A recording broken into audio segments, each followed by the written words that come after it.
హిడ్మా మీకు ఎక్కడైనా కమిటీ కదా మా కమిటీలో అంటే మీరు కలిసినారా? మా కమిటీ మెంబర్ ఆయన. మాట్లాడే వాళ్ళ మీరు? అయ్యో, కలిసి ఉంటూ కలిసి తిరుగుతూ కలిసి బాగుంటూ. ఏంటి మీరు ఆయన గురించి అంటే ఇప్పుడు మేము కూడా ఊరికి వెళ్ళొచ్చినాము, అంటే దేశం అంతా ఒక ఊగిపోయింది హిడ్మా చనిపోయినప్పుడు. అంతకు ముందు కూడా అసలు ఆయన దొరకడు, చిక్కడు, ఆయన పట్టుకోవడం అంత ఈజీ కాదు.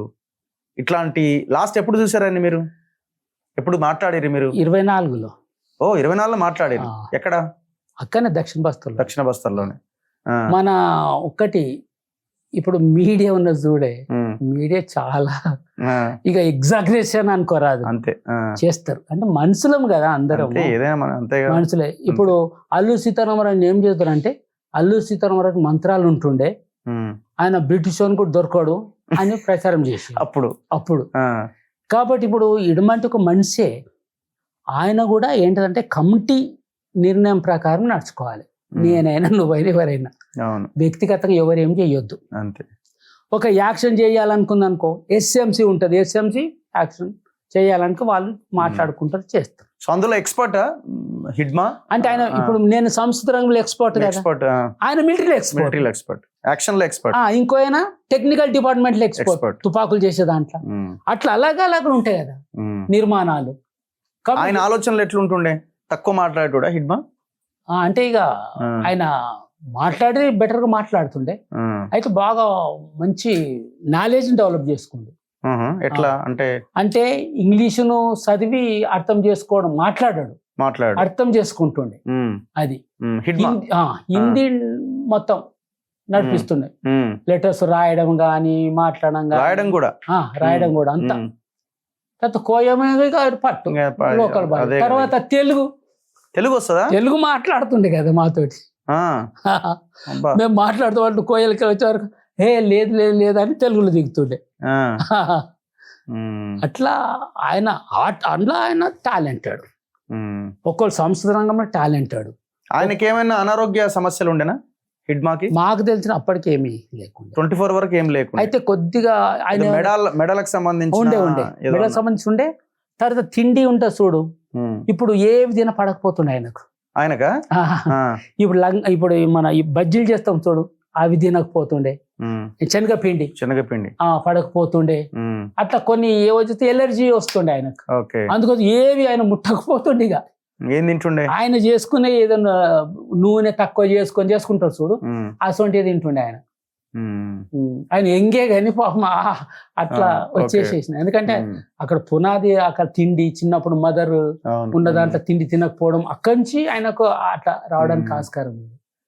కాబట్టి అట్లా సో ఆయన విజయవాడకు వచ్చిండు.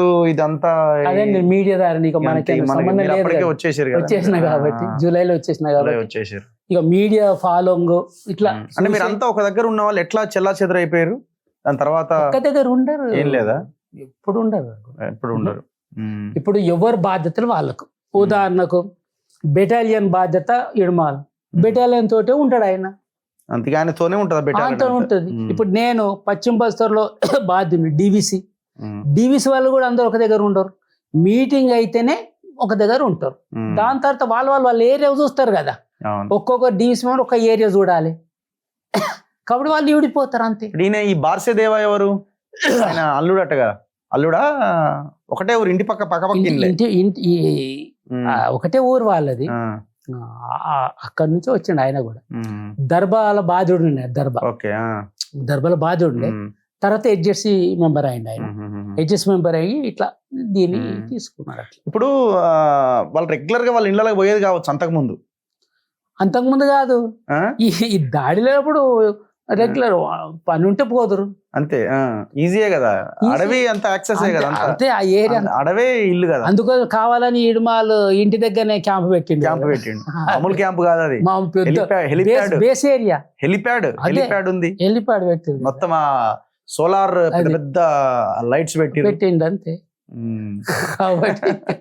కాబట్టి అట్లా వాళ్ళు మామూలుగా పోతారు కదా, వాళ్ళు పోతురు పిలిస్తే ఆ పక్కకే. కాబట్టి అడవిలో ఉంటుంటాం కానీ వాళ్ళ ఊరిని కూడా డేర్ వేసేస్తుంటాం మేము. అక్కడనే డేర్ ఆగుతుంటుంటాం కదా ఊరు. మీరు అనుకుంటుండే కావచ్చు ఏమో మా వాళ్ళంతా అక్కడెక్కడో ఉన్నారు, మీరు అంత ఇన్నే ఉన్నారని, అట్లా అనిపిస్తుండేనా? అట్లేం లేదు. అంతేనా? వాళ్ళ కోసం వాళ్ళు చాలా ప్రేమిస్తారు కదండి, అట్లా అది ఆలోచన రాకపోతుంది. అయితే వీళ్ళు ఏంటంటే ఇల్లు చూస్తారు, మన ఫ్యామిలీస్ అక్కడ ఉండరు కదా, అక్కడ చూడలేము మనము, ఎట్లా చూస్తాం, వీళ్ళకి అవకాశం ఉంది అంతే కాబట్టి చూస్తారు అంతే. అవకాశం లేనప్పుడు వాళ్ళు కూడా చూడరు కదా. వాళ్ళకైనా మన పార్టీ తీర్మానం ఏంటంటే ఒక్క మనిషి 3 సంవత్సరాల తర్వాత ఇల్లు చూడవచ్చు. 3 సంవత్సరాల లోపు చూడొద్దు పార్టీ తీర్మానం, అది తీర్మానం అంటే నువ్వు ఏ రకంగా పోయి చూడు. ఇప్పుడు మన లేదు పట్టుబట్టిన ఇక పంపిస్తారు వాళ్ళని. తీర్మానం అయితే ఇది. ఓకే, అంటే ఎట్లా వెళ్ళాలి మరి? ఆయన వెళ్ళాలి మళ్ళా దళాలతో వెళ్ళాలి. అర్బన్ మైదాన ప్రాంతం అయితే కష్టం, ఇక వాళ్ళని పిలిపించుకోవాలి. ఎవరో ఒకరికి సమాచారం ఇచ్చి పలానా ప్లేస్ వస్తే తెలంగాణలో పిలిపియాలి. వాళ్ళు మళ్ళా దండకం. ఇప్పుడు నేను అనుకో మా ఊళ్ళో వాళ్ళని పిలిపియాలంటే తెలంగాణలో వాళ్ళు చెప్పాలి, తెలంగాణ వాళ్ళు వీళ్ళకి చెప్పాలి, వీళ్ళు ఒప్పుకోవాలి. ఒప్పుకుంటే వాళ్ళు ఆడికి వస్తే మళ్ళీ మేము ఆడికి పలానా దగ్గరికి రండి అంటే మేము వాళ్ళ దగ్గరికి వాళ్ళ పెద్ద ప్రాసెస్. అందుకోసమే ఏమి ఒప్పుకొని వాళ్ళకేం తిప్పలు పెట్టాలి. మీరు రావడం కానీ మీ వాళ్ళు రావడం కానీ జరిగింది ఎప్పుడు? జరగలేదు అసలే. నేను పోయినా పోయి అడిగాను, మీరు ఎవరిని పిలిపిలేనా చూడలే, మా కొడుకునే చూడలే నేను. ఎక్కడ ఉన్నారు మీ కొడుకు ఇప్పుడు? రిసాల్ బజార్లో ఉంటాడు. ఓకే, వచ్చినాక బాగా ఎమోషనల్ అవుతారు కదా. ఆయన 42 years. ఒకటే కొడుకు? 42 ఏళ్ళు ఉన్నాడు. అంటే 83 డిసెంబర్ అయినది. ఓకే, ఎవరు మన విద్య. ఓకే, కానీ బాగా బాధపడి ఉంటాడు. తల్లి వాళ్ళ మదర్ కొడుకు కదా, అటాచ్మెంట్ ఉంటది కదా. సో తను పుట్టగానే ఎక్కడ ఉంచారు మరి? మా పెద్దన్న దగ్గర. మా పెద్దనే. మదర్ ని చూడలేదు ఆయన పాపం తర్వాత? ఆయన అంటే చిన్నప్పుడే చూసిండు, ఇక ఇంకా లేదు ఇక. సో చివరిగా ఒక పాటతో క్లోజ్ చేద్దాం. ఏ పాట? ఏదన్నా మీకు నచ్చిన, మనకు మిగిలింది హిందీయా? నా చెల్లె స్వర్ణమ్మ పాట ఒకటి పెండింగ్ ఉన్నది. వందనమో వందనమమ్మో నా చెల్లెల స్వర్ణమ్మ, వందనమే వందనమమ్మో నా చెల్లెల స్వర్ణమ్మ, చెమట చుక్కల వందనమమ్మ, సేను చెలకల వందనమమ్మ, చిన్ని కూనల వందనమమ్మ, బక్క రైతుల వందనమమ్మ, బంధుకూల వందనమే నా చెల్లెల స్వర్ణమ్మ, బక్క రైతుల వందనమే నా చెల్లెల స్వర్ణమ్మ, బంధుకూల వందనమో నా చెల్లెల స్వర్ణమ్మ, బక్క రైతుల వందనమే నా చెల్లెల స్వర్ణమ్మ.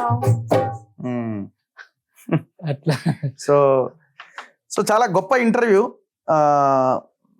మొత్తానికి మీరు మేమైతే ఇంకా కోరుకుంటున్నాం మీ నుంచి ఇంకా సాహిత్యము, పాటలు ఇంకా రావాలని. గద్దర్ గారు నుండి ఇంకా వేరే రకంగా ఉంటుండే, కానీ ఆయనకు సాధ్యమైంది, ఆయన చేస్తూ ఉండేవాళ్ళు. సో మీరు కూడా ప్రయత్నం చేయాలని మేము కూడా కోరుకుంటున్నాం. అయితే అట్లీస్ట్ సామాజిక రుగ్మతలు వీటి మీదనన్నా మనం కొంత అవగాహన కల్పించుకుంటూ వెళ్తే బాగుంటది. అదే మీరన్నట్టు మీ అందరికి కెమెరామెన్, ఇక్కడ ఉన్న వాళ్ళందరికీ, వాయించే వాళ్ళందరికి, మీకు ప్రత్యేకంగా అందరికి కలిపి నా అభివందనలు. మా ఇంటర్వ్యూ చేసినందుకు. నేను గొప్ప ఏదో లెజెండ్ అని అనుకోను నేను ఇప్పటికి కూడా. అంటున్నారు నన్ను వేరే వాళ్ళు అంటున్నారు, నేనైతే అట్లా అనుకో. ఎందుకంటే ఎప్పుడైనా కూడా నేను అందుకే ఫస్టే చెప్పిన, అంటే జన్నాట్యంలో ఒక సముద్రంలో నేను ఒక నీటి చుక్కనే, నీటి బొట్టునే అని చెప్పిన. ఎప్పుడైతే తనకు తాను లెజెండ్ అనుకుంటాడో అప్పుడు ఆయన ఏమంటే ఈగో పెరగడానికి అవకాశం. కాబట్టి ఇది పార్టీలు నేర్చుకుని నేను. కాబట్టి నాకంటే గొప్ప ఎవరు? ప్రజా కళాకారులు, ప్రజల నిర్మాతలు. ఇప్పుడు చెప్పిన చూడు, ఎంతో గొప్ప సాహిత్యం సృష్టించిన వాళ్ళు. ప్రజలు ఎక్కడ నోటి మాటనే, మౌఖిక సాహిత్యమే గొప్ప సాహిత్యం సృష్టించింది. కాబట్టి ప్రజలు ఎప్పటికైనా వాళ్ళ చరిత్ర నిర్మాతలు వాళ్ళే గొప్ప వీరులు. కాబట్టి నేను మీరు చెప్పినట్టు నాతోటి ఇప్పటికి నాకు ఏజ్ కూడా తెలుసు. కాబట్టి అట్లనే ఈ రుగ్మతలు ఏవైతున్నాయో వీటి మీద కావచ్చు, దాని మీద నేను కూడా ఎవరైనా రాసిన పాటలే కావచ్చు, నేను ఏదైనా ఆలోచన చేస్తే రాసిన పాటలు కావచ్చు, అట్లా దాన్ని. మీ పాటలు కూడా రికార్డ్ చేయాలి యాక్చువల్ గా. అంటే అన్ని పాటలు రికార్డ్ 90లో అన్ని పాటలు నా వాయిస్ తోటి అన్ని పాటలు రికార్డ్ చేసిన. ఇప్పుడు అవన్నీ పెట్టారా మరి యూట్యూబ్ లో? అక్కడ ఇక్కడ రమేష్ ఉండే డప్పు రమేష్, ఆయన పెట్టిండు. సో చివరగా ఒక క్వశ్చన్, మా ఇంటర్వ్యూలు మా వీడియోలు మీరు అడవిలో ఉండి చూసేవాళ్ళ? చూస్తుంటే ఎట్లా ఇంటర్నెట్ ఎట్లా చూస్తారు? అంటే మేము ఒక 2-3 గంటలు దూరం పోయేసేసి అవి డౌన్లోడ్ చేపించుకుంటుంటే, అంటే నా వీడియో ఒకటి ఉంటే యూట్యూబ్ డౌన్లోడ్ చేసుకొని, అంటే మన ఏంటి మన తొలి వెలుగు ఇవి మొత్తం డౌన్లోడ్ ఎన్ని ఉన్నాయో ఇప్పుడు మేము ఒక 4 రోజులు పంపిస్తుంటే 4 రోజులే అవి పట్టుకరా అని చెప్తుంటాం. ఎవరు చెప్తారు? మా క్యాడర్ని పంపిస్తాం కదా, క్యాడరా ఆయన చెప్తుంటుంటే అమ్మాయి కావచ్చు అబ్బాయి కావచ్చు, ఒకసారి అమ్మాయిని పంపిస్తుంటే ఒకసారి అబ్బాయిని పంపిస్తుంటే దూరం పోయి అవి డౌన్లోడ్ చేసుకోవద్దు. ఈ నుంచి డౌన్లోడ్ చేసి వాళ్ళంతా ఇక దొరికిపోతారు కదా ఇక్కడ నుంచి చేసుకుంటారు. అందుకే అక్కడ నువ్వు చేసుకొని వస్తుండే, మళ్ళీ ఈడికెళ్ళి మేము ఆయన వచ్చిన తర్వాత ఈడికి కాల్ చేసి ఇంకో దగ్గర పోతుంటుంది. ఈడుండరు ఇక, ఈడుండకపోతుంటుంది, ఎంతకని చెప్పలేము. కాబట్టి అందుకే ఆయన డౌన్లోడ్ చేయగానే ఆ సిమ్ కార్డ్ తీసేయని చెప్తుంటుంటుంది, అక్కడనే తీసేయాలి అని చెప్పి అట్లా డౌన్లోడ్ చేసుకొని వచ్చి మీ వీడియోలు, వనజాయి, మన తులసి చందు, ఇట్లా రవిష్ కుమార్, తర్వాత ధ్రువరాఠి ఆయన న్యూస్ క్లిక్, ఇటువంటి అన్ని చేసుకొని మేము మన పేపర్స్ అన్ని పేపర్లు ఎడిటోరియల్స్ ఆ పేపర్స్ అన్ని చేసుకుని మొత్తం చదువుతుంటుండే, మొత్తం ఫాలో అవుతుంటుండే. నా వీడియోలో ఏం చూసారు మీరు? ఒక హాస్పిటల్ చేశారు కదా, యశోద హాస్పిటల్ ఒకటి చూసినాము. చాలా అంటే ఇక ఏమని చెప్పాలి లెక్కలేనని చూసినాము. కాబట్టి ఇంటర్వ్యూస్ కూడా చూస్తుంటుంది.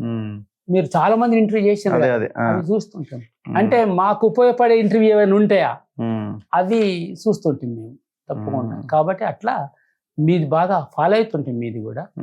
కాబట్టి నేనైతే ఫాలో అవుతుంటాను, చెప్తుంటుంటాం. ఇగో తొలి వెలుగులో మన తొలి వెలుగులో గిది వచ్చింది మీరు చూడండి అని చెప్తుంటాం మా ఫ్రెండ్, మన వేరే సర్కిల్లో. అట్లా మీడియా ఇప్పుడు ఏంటంటే మీడియా చాలా బలం అయింది.